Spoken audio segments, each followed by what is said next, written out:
Hari Om. Welcome back to our continuing study.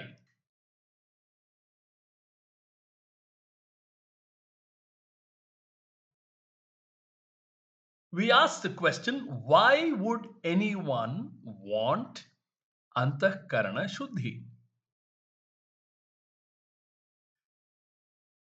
The answer is because Antahkarana is necessary for gaining self knowledge. Therefore,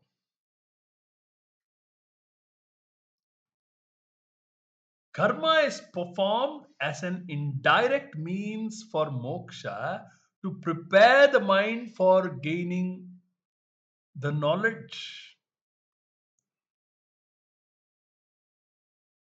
When the prayer is done for antahkarana shuddhi, when the prayer is done for antahkarana shuddhi, the person has no other result in mind.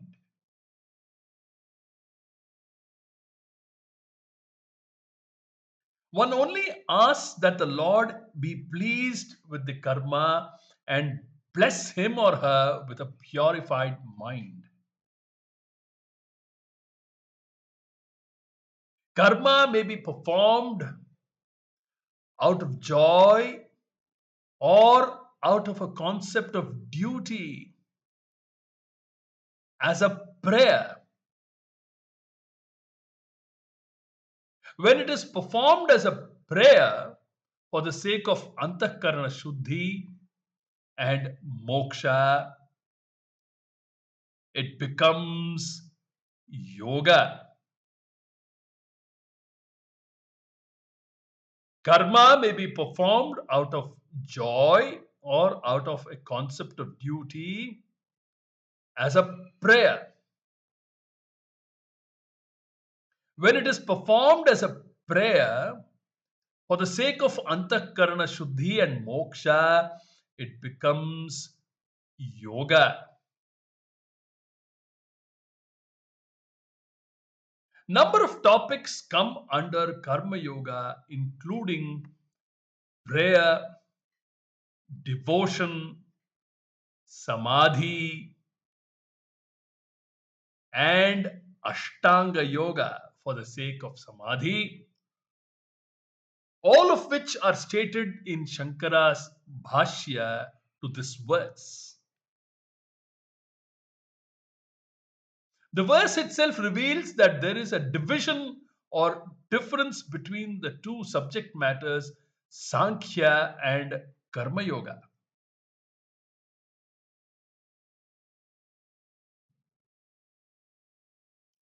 If this division is not clear, the entire Gita will appear to be full of contradictions and the listener will be confused. Whereas if the division is clear, understanding is possible. The listener will know what is meant when it is said that for sannyasis there is only jnana yoga, and for those who are seekers, karma yoga is the means for gaining moksha.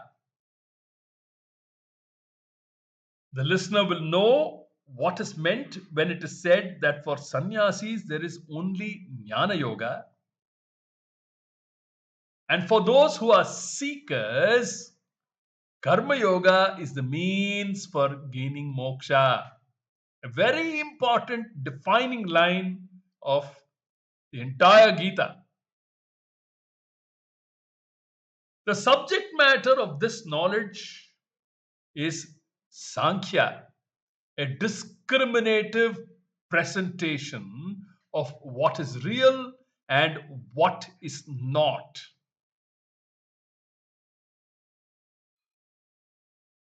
Every step of the unfoldment is based on discrimination.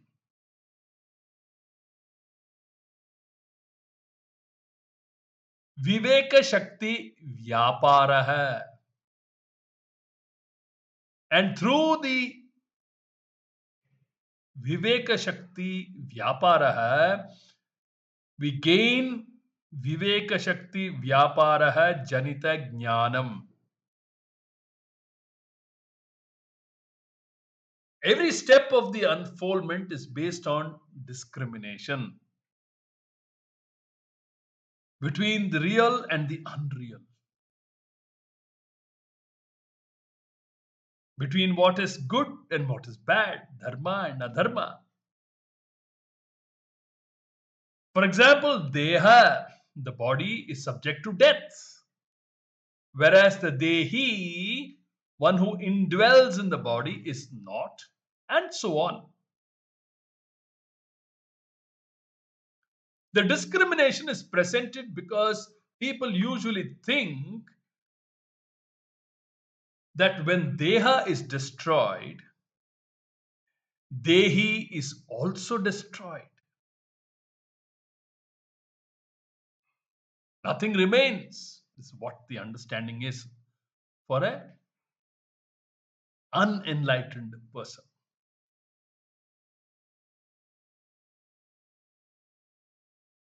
When one is not mistaken for the other, there is discrimination. And it is this knowledge that has been given with reference to the reality of Atma.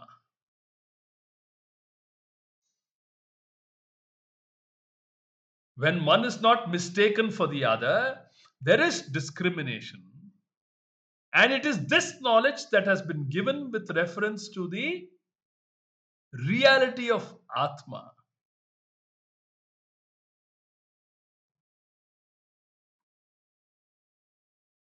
Swami Paramarthananda brings out or helps us to discriminate between Atma and Anatma using his famous acronym OMACT. You must remember what that acronym means. We will talk about it in some other context. So, thus Krishna said, so far, whatever I have taught you is with reference to Sankhya. Sankhye esha buddhi maya abhihita tubhyam. So far, whatever I have taught you is with reference to Sankhya.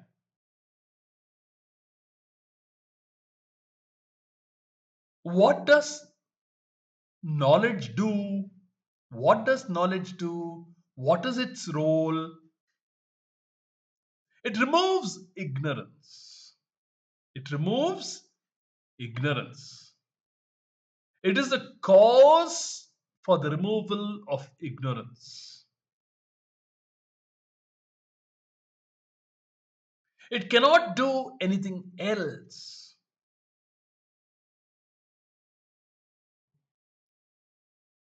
Ignorance itself is the problem. Ignorance itself is the problem.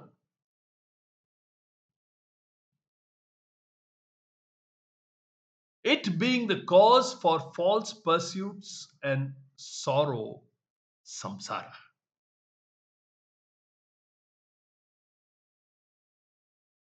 To think that heaven will be an answer to one's problem is moha, delusion. Moha is thinking that sorrow can be removed by reaching somewhere or gaining something or the other.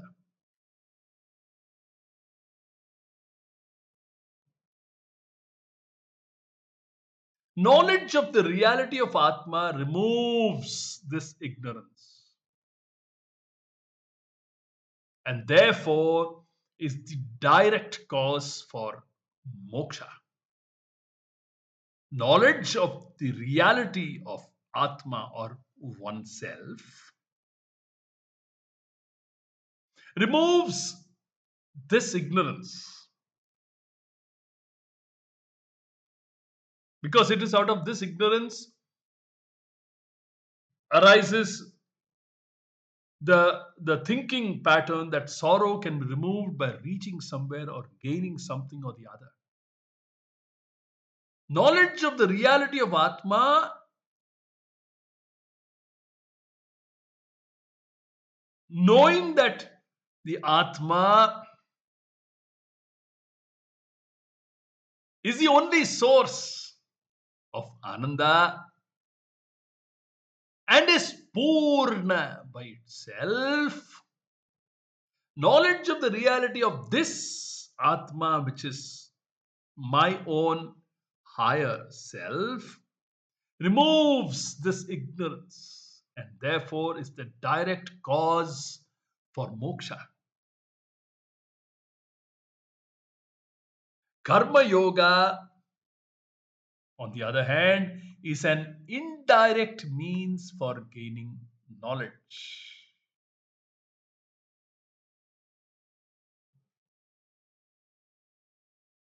Is there also an indirect cause for moksha?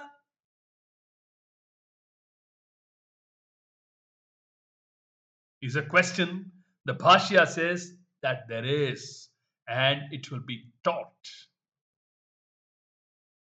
There are two different topics. That is clear. Krishna himself says, Sankhye buddhi abhihita yoge tu imam shrunu. This wisdom with reference to self knowledge has so far been told to you. Now listen attentively, receptively to the wisdom of yoga. Shankara deals with this point thoroughly because even in his time, there was a great deal of controversy about whether the Gita Shastra talks about karma, jnana, or a synthesis of the two.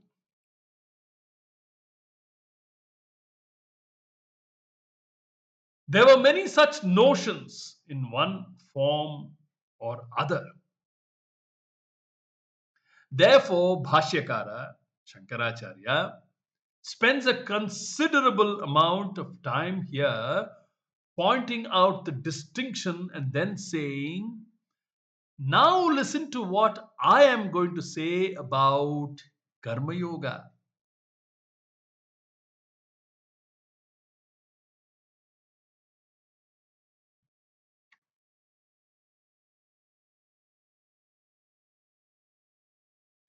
Any discipline is useful because it helps one gain certain composure, mastery over the opposites, as we saw in the preceding verse.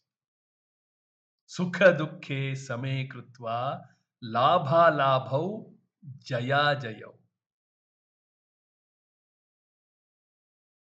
Therefore, all disciplines are called yoga.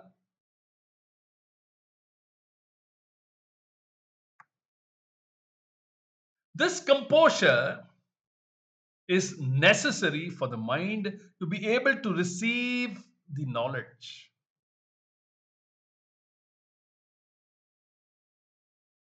To gain the composure, you require karma yoga.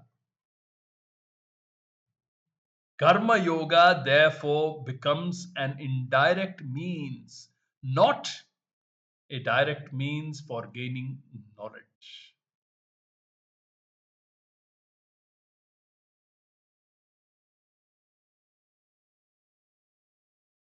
It is a sahakari karanam, not a sakshat karanam.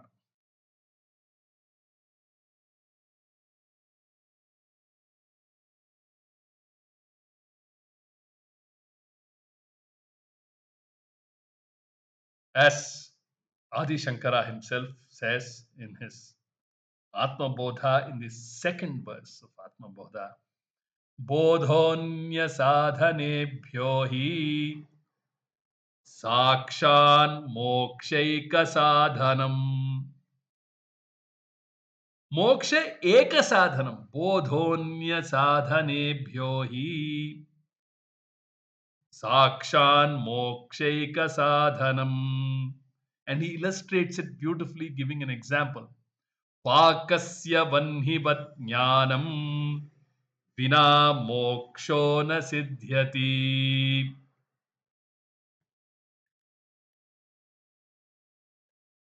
Bodha, knowledge, is the only and the direct cause for moksha.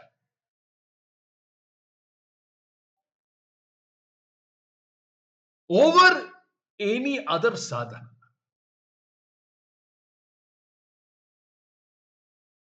Just as fire is the direct means to cooking, all other sadhanas are only preparatory steps. One has to prepare the vegetables, prepare the rice, prepare everything else. But without fire or without the heat principle, Pakasya vanhivat jnanam. Jnanam is like fire. Vina moksho na siddhyati. Without the fire of knowledge, moksha is impossible, says Shankara in that verse. Karma yoga therefore becomes an indirect means, not a direct means for gaining knowledge. You cannot say, I will take karma yoga and you take jnana yoga and we will both reach the same end. No, doesn't make sense. It is not like that. If karma yoga is presented as a means for gaining knowledge that will destroy ignorance, you may ask why study the Shastra, why the study of Shastra alone cannot do that. You may ask why the study of Shastra alone cannot do that. If Karma Yoga is presented as a means for gaining knowledge that will destroy ignorance, you may ask why the study of Shastra alone cannot do that. The reason is that study of Shastra is capable of delivering the goods only when the Antakarana is ready.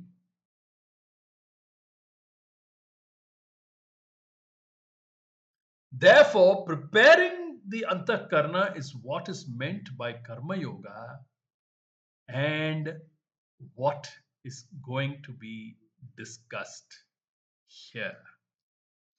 We will pick up the thread of this important and interesting discussion in the upcoming capsules and take our study forward. Until then, Hari Om. ॐ दुर्जनः सज्जनो भूयात् सज्जनः शान्तिमाप्नुयात् शान्तो मुच्येत बन्धेभ्यः मुक्तश्चान्यान् विमोचयेत् सर्वे भवन्तु सुखिनः सर्वे सन्तु निरामयाः सर्वे भद्राणि पश्यन्तु मा कश्चित् दुःखभाग् भवेत् ॐ पूर्णमदः पूर्णमिदं पूर्णात् पूर्णमुदच्यते पूर्णस्य पूर्णमादाय पूर्णमेवावशिष्यते ॐ शान्तिः शान्तिः शान्तिः हरिः ॐ श्रीगुरुभ्यो नमः हरिः ॐ